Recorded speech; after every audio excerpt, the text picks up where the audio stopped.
So now we're going to hear from Barbary Clarke. She's from Australia. She was a late starter with lesbian feminism, but made up for lost ground. Early member of Matrix Guild, a voice for older lesbians, organised camps, concerts, art, exhibitions, directories, conferences, articles in L and AMP, G Press and AMP, and other publications. Um, many submissions to UN human rights conventions, etc., and founding member of Long Breast Press Collective. She's going to tell us about how Australian taxpayers are being pushed into subsidising gender affirmation via Medicare. Greetings from Naarm, Melbourne on Wurundjeri Woiwurrung country, sisters.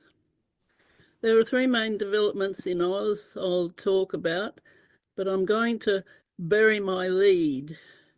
For women whose first language isn't English, this means that I'm not going to discuss the most important story first.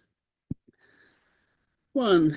As I'm sure you'll all know by now, the Lesbian Action Group lost our case in the Administrative Review Tribunal. The judgment represents Davo that is worthy of a circus acrobat.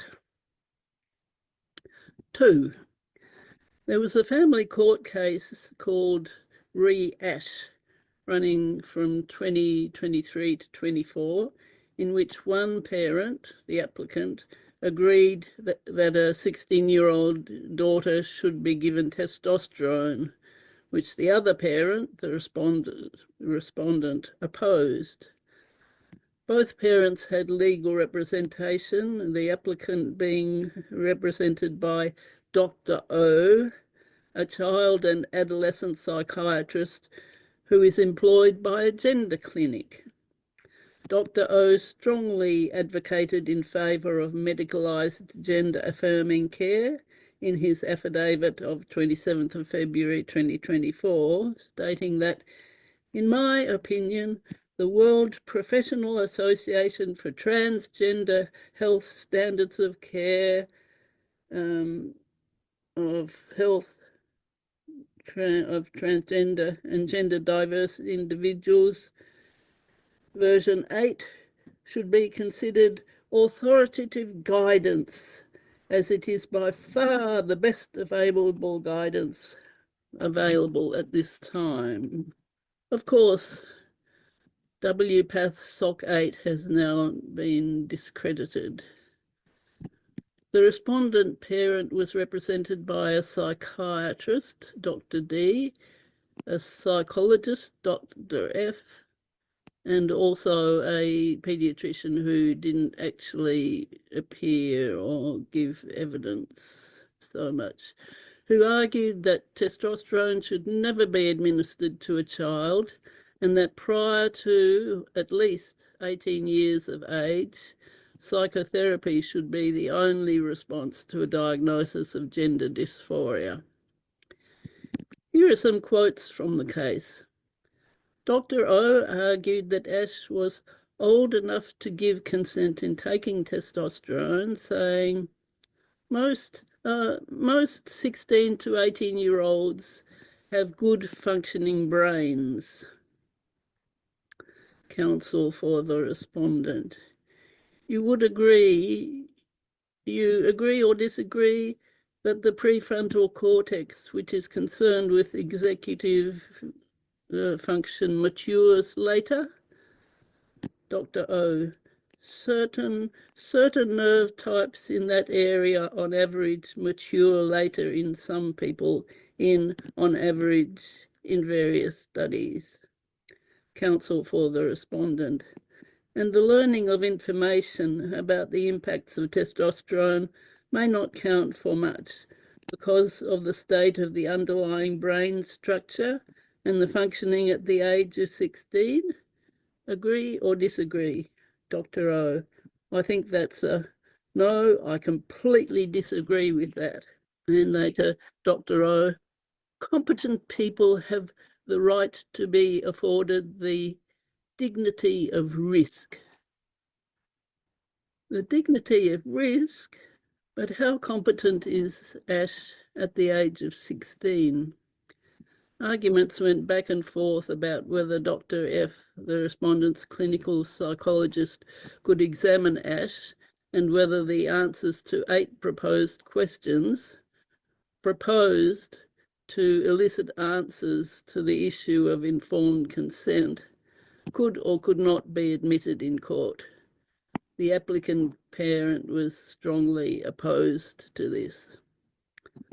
On November 24th, 2024, the judge's finding was that Ash should receive the testosterone.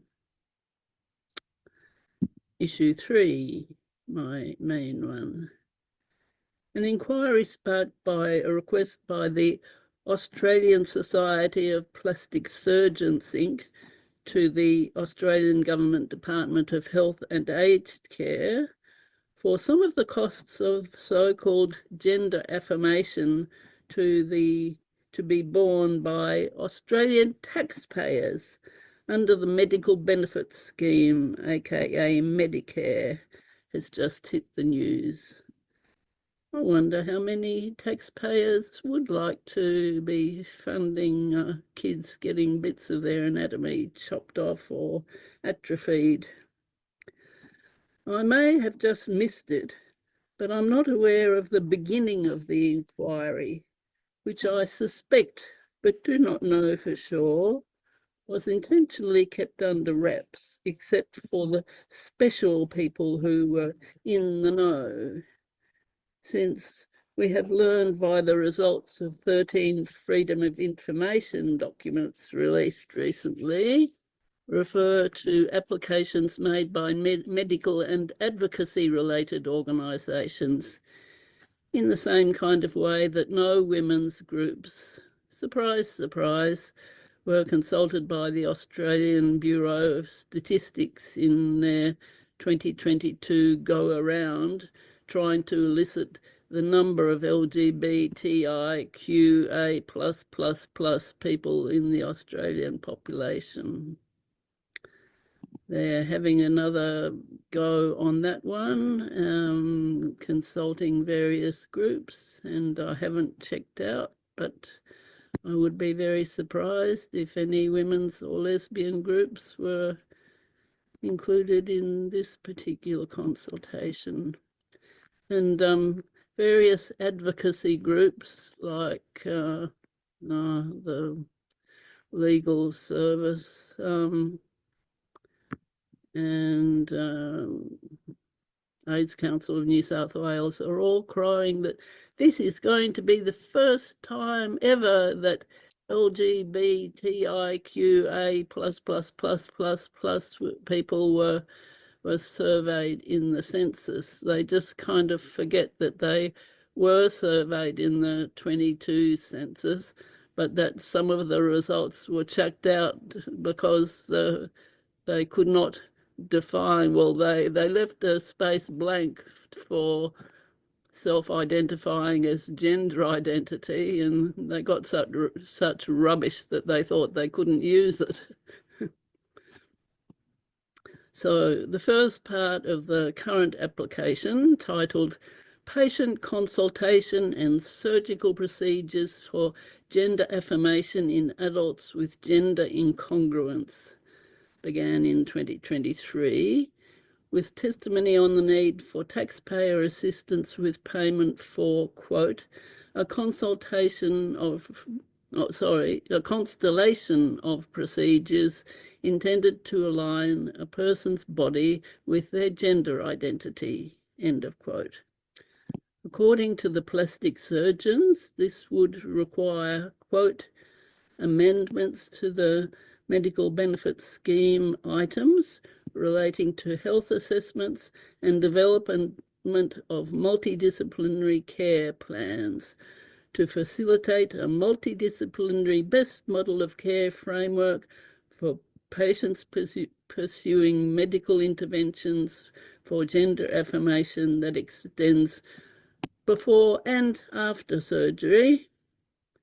Overall cost per patient will vary considerably based on whether hormonal treatment is used and which surgical procedures are performed, end of quote. It was estimated that around 128,000 TG people, roughly half each of who had been assigned male and half female at birth, would be candidates for gender affirming medical intervention. Patient advocacy organisations such as the AIDS Council of New South Wales and OSPATH supported the application. The Australian Medical Association, quote, strongly supports taxpayer subsidisation by the Medical Benefits Scheme, aka Medicare. I think Joe may be putting up the link, but the details can be found at https://msac.gov.au/applications/1754. This is the website of the Medical Services Advisory Committee, MSAC, to which the Department of Health and Aged Care has referred the issue. The inquiry has now moved to the consultation with the general public. The Australian Government of Health and Aged Care has released the details of 13 Freedom of Information requests, which make quite interesting reading. MSAC selected excerpts from among 13 Freedom of Information documents released by the Department of Health and Aged Care. And this is a long link, so I will rely upon Joe to put it in the chat. The Australian Government Department of Health and Aged Care has referred the matter to MSAC, as I said, which has opened a public consultation. The deadline for submissions, note this carefully, is Friday the 14th of February. On the date where in 1966 decimal currency was introduced in Australia. So February the 14th, 2025 is the deadline. In a related news item, Dr. David Gillespie, a former paediatrician of 33 years' experience who is now an Australian parliamentarian, commented on the 28th of November 2024 that he was flabbergasted to hear eminent doctors and professors declaring their support for gender-affirming care in Parliament House itself. Australia needs a massive response to the MSAC inquiry to counteract professional and trans advocacy bodies' recommendations. Restore Women's Rights, or RWR, a new organisation formed to lobby politicians on natal women's, including lesbians, human rights, will soon be going live. So the website isn't quite up yet, but look for it. Over and out till the next exciting instalment.